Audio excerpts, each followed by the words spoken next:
ደረሰብን አስደንጋጭ አደጋ በኋላ ሌላ ድንገት ያልጠበቅነው ክስተት ተከስቷል። ከሀገር ውስጥም ከሀገር ውጭም ሆናችሁ ይህንን ሾው የምትከታተሉ በሙሉ ሰላማችሁ እጅግ ብዝት ይበልልኝ።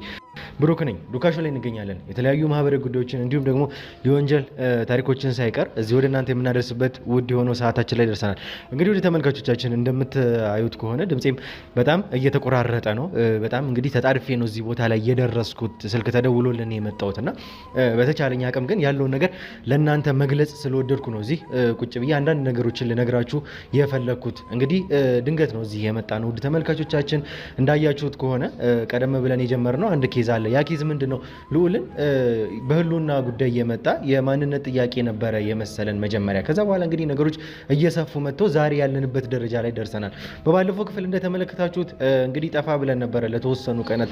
ያንን ምክንያት ደግሞ የነገርንበትን ለእናንተ የገለጽንበትን ቪዲዮ ስታዩ ደግሞ ከነበልባል ቲዩብ ወይም ደግሞ ከኤርሚያስ ጋር ያደረግነውን ቆይታ ተመልክታችኋል። ድንገት የደረሰብንን አስደንጋጭ አደጋ። ያ አደጋ እንግዲህ ምን ነበረ? ውድ ተመልካቾቻችን እንዳያችሁት ከሆነ ሙሉ ለሙሉ መኪናችንን ፈትሸን በሰላም እየሄድን ነበር ያለንበት ሁኔታ። ምንም የተፈጠረ ነገር አልነበረም። ሙሉ ነገሮች ቼክ ተደርገው ነበረ እየወጣን የነበረው። ከዛ በኋላ ድንገት እንግዲህ ወደ ረዘም ላለ ኪሎ ሜትሮችን ከገፋን በኋላ ድንገተኛ የሆነ አደጋ ተፈጠረ። ድንገት መኪናችን ፍሬም በጠሰ። እንግዲህ ሰርቪስ የገባ መኪና፣ ሰላም የሆነ ሁሉ ነገር ቼክ የተደረገ መኪና ነው።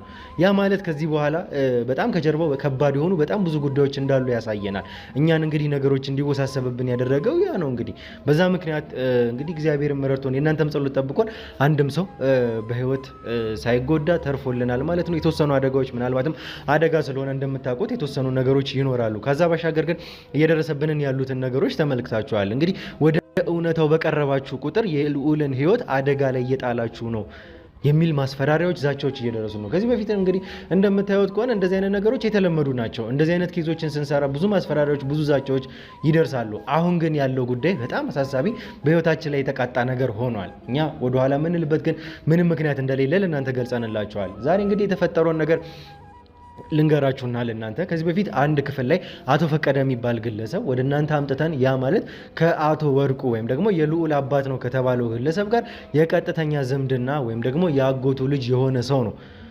እንግዲህ ስለሱ ያወራነውን ነገር ተመልክታችኋል። ከሱ ጋር የሚያደረግነውን ቆይታ ተመልክታችኋል። ይሄ ሰው በጣም ብዙ ሚስጥሮችን የሚያውቅ ሰው ነው። እያንዳንዱን የነገረንን መረጃ ስለ ጎሳዎቹ ስም ሳይቀር አሞቴ፣ ሴምራ የሚባሉ ጎሳዎች ሳይቀር እንዳሉ ስለነ መቅደስ ቤተሰብ እንኳን ሳይቀር ስለ አቶ ደጀኔ ስለተባለው ግለሰብ እንኳን ሳይቀር እንዴት ከአሞቴ መጥተው እዛ ማህበረሰብ ውስጥ እንደሰፈሩ ሳይቀር የነገረን ይሄ ሰው ነው። ከዚህም ባሻገር እንግዲህ ብዙ መነግራችሁ ነገር አለ። ካሜራ ፊት የነገረን አንዳንድ ነገሮች አሉ። ከዛም ባሻገር ደግሞ ጊዜው ሲደርስ ደግሞ መነግራችሁ ጉዳዮች አሉ ብሎ እንግዲህ ነገሮችን ከሱ ብዙ ነገሮችን እየተጠባበቀን ያለንበት ሰዓት እሱን ሞቷል የተባለ ሰው በጣም በብዙ ሁኔታ ከዛ ቦታ ያመለጠ ሰው እነሱ እንግዲህ አሁን ላይ እሱ እንደሞተ ነው የሚያውቁት። እነዚህ ሰዎች በህይወት እንዳለ ማንም አያውቅም ነበረ። ከራሱ አንደበት እንደሰማ ነው። ከዮሴፍም ጋር በምናገናኛቸው ጊዜ የተፈጠረው ነገር ይሄ ነው። እንደ አቶ ፈቀደ ብሎ ራሱን እስከ መሳት ድረስ ደርሷል። ዮሴፍ እንኳን ማንም እንደሞተ አያውቅም ተመልካቾቻችን። ከዛ በኋላ እንግዲህ በእኛ ቁጥጥር ሰው ገባ። ይሄ ሰው እኛ አንዳንድ ነገሮችን ጥበቃ ከለላ ልናደርግለት እንግዲህ ቃል ገባንለት። ይዘነው ወደዚህ መጣን። የራሳችን ገዝተውዝም ተከራየንለት ይሄንን ሰው በጣም ከፍተኛ በሆነ ጥበቃ። ምክንያቱም የገባንበት ጉዳይ ቀላል ጉዳይ ስላልሆነ ከዚህ ጀርባ ያለውን ነገር የሚነግረናልን ብለን ስላሰብን ብዙ ኤቪደንሶች፣ ብዙ ማስረጃዎችም ከሱ አንደበት እንቀበላለን ስላለን የልዑል እናት እንኳን ሳይቀር የሚያውቁት ነገር አለ። ይህንን እኔ አውቃለሁ ያለን ሰው ነው። ስለዚህ በዚህ ምክንያት ለዚህ ሰው ጥበቃ ልናደርግለት ተገደናል ማለት ነው፣ እኛንም ስለሚጠቅመን። አሁን ላይ ግን የተፈጠረው ነገር እንግዲህ ተመልካቾቻችን እነዚህ ሰዎች በጣም በቅርብ ርቀት እየተከታተሉን እንዳሉ ብዙ ማስረጃዎችም እንዳሉ ከመኪና አደጋው ጀምሮ ስለ ልዑልም የሚደርሱን ቴክስቶች፣ ማስፈራሪያዎች፣ ዛቻዎች ሳይቀር በጣም በቅርብ ርቀት እየተከታተሉን እንደሆነ እነዚህ ሰዎች ከኤርሚያስ ጋር ያደረግነውን ቆይታ ስትመለከቱ ኮሜንት ላይ እንኳን ሀሳብ ለማስቀየር የነሱ ወገኖች ይጽፋሉ ነበር ያለን። ስለዚህ እነዚህ ሰዎች ያለንበትን ርቀት ለመከታተል በጣም ቅርብ እንደሆኑ እንኳን ሳይቀር ተመልክታቸዋል። እነዚህ ሁሉ ጉዳዮች አሉ። በዚህ ላይ እንዳለን እንግዲህ ተመልካቾቻችን አሁንም ቢሆን ተሯሩጠን የመጣንበት በጣም ደንግጠናል። የድካም ስሜት ላይ ነኝ። ድምጼም እየተቆራረጠ የሚገኘው በዚህ ምክንያት ነው። ይህንን ጉዳይ ለእናንተ ለማስረዳት የግድም ስላለብኝ ነው ጉዳይ ከመግባቴ በፊት ለእናንተ ላወራችሁ የፈለግኩት። አስደንጋጩ ነገር ነው እንግዲህ የደረሰን። ይህንን አስደንጋጭ ነገር ደግሞ የእኛ ሰዎች በቦታው ላይ ነበሩ። በቦታው ላይ ማለት አቶ ፈቀደን እንግዲህ በቁጥጥራችን ስር አውለን ከለላ እያደረግንለት ምንም ነገር እንዳይሆን እያደረግን እየተከባከበው ያለንበት ጊዜ ነው። የሰማነው ነገር ግን በጣም ያስደነገጠን እጅግ በጣም እንድንደነግጥ ያደረገን እስካሁን የመጣንባቸውን ነገሮች ገደል ይከትብናል ብለን ያሰብነው ነገር ነው። አልጠበቅንም እንደዚህ ይሆናል ብለን ተመልካቾቻችን።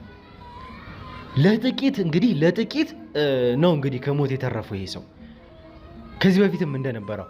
አሁንም ደግሞ የመጣብን ጉዳይ ይሄ ነው። የኛ ሰዎች በቦታው ባይኖሩ ኖሮ በጣም ለጥቂት በሚባል ሁኔታ ነው እንግዲህ ይህንን ሰው አሁን ላይ ልናገኝበት የቻልንበት መንገድ በሞትና በህይወት መካከል እንደሆነ ይሄ በቂ ማሳያ ነው ተመልካቾች። ምንድነው የተፈጠረው የሚለውን እንግዲህ ከራሱ አንደበት እንሰማዋለን።